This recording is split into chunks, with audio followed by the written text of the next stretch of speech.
Heard the same story from some top Democrats twice in a week now, as they argue that having fewer Americans working is a good thing. Charles Krauthammer next on where this is coming from and why. Well, Democrats against the rails again today, trying to explain why projected job losses in this country are a good thing.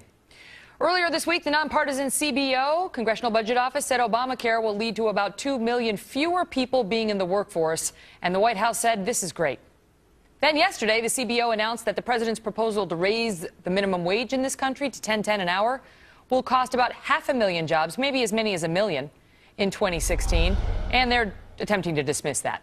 Dr. Charles Krauthammer is a Fox News contributor and author of the book Things That Matter. Charles, so it's either good news, like don't worry, it's good they're leaving the workforce voluntarily, or in the case of the CBO today saying, you know, raising the minimum wage is going to cost between 500,000 and 1 million jobs. You can't believe that CBO. That CBO we've touted repeatedly to you as nonpartisan believable. Forget them. They don't know what they're talking about. Look, this is what the administration does when the CBO, whom it's been touting for 2, 3, 4 years as the nonpartisan, the arbiter of disputes, whenever it brings something that is obvious but doesn't help them politically, they say it's not true. Look, a child can tell you that if you raise the minimum wage by 1/3, you're going to get fewer jobs. There are years of economic studies that show that, and it's obvious. All that the CBO did was to give it a number, roughly 500,000. So what you get is a trade-off. Some of the people at the minimum wage are going to get more income, and that's good. And there are going to be about 500,000 who are going to go from $7 an hour to 0. They're going to be destitute.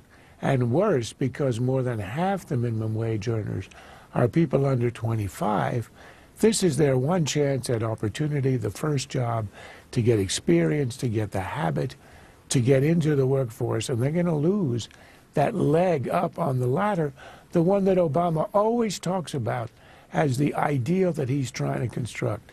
So it totally contradicts what Obama pretends his economic policy is, which is to give people the tools and the opportunity to climb into the middle class. That's why the White House had to dismiss the numbers, even though they are obvious to everybody who can see them. But it's so awkward to be cherry-picking these numbers after all the touting they've done of the CBO to come out today and say, don't believe the CBO. Here's just an example of how laudatory they have been of the CBO on other issues. Watch. I understand that suspicion, that skepticism. But the nonpartisan congressional watchdogs at the CBO estimate, and I'm going to smile for this, I think you all noticed in the CBO, or I hope you did, the CBO report yesterday. The CBO report that we have, that again, speaks so eloquently. I love numbers. They're so precise. She loves the numbers, Charles. They love numbers except when they come out on the wrong side. But here's why the Democrats are so upset about this obvious result. Because we know that Democrats like to redistribute income, and they pretend it's always from the rich to the poor. What the CBO has shown absolutely clearly is that when you raise the minimum wage, you're redistributing income from one set of low-income people to another set of low-income people. There are some who will get a raise and who'll be better off, but there are others who are going to lose their job, lose everything. As I said, going to go from $7 an hour to nothing, going to lose their opportunity. And the irony is that the winners get a marginal advantage, but for the losers, it's devastation.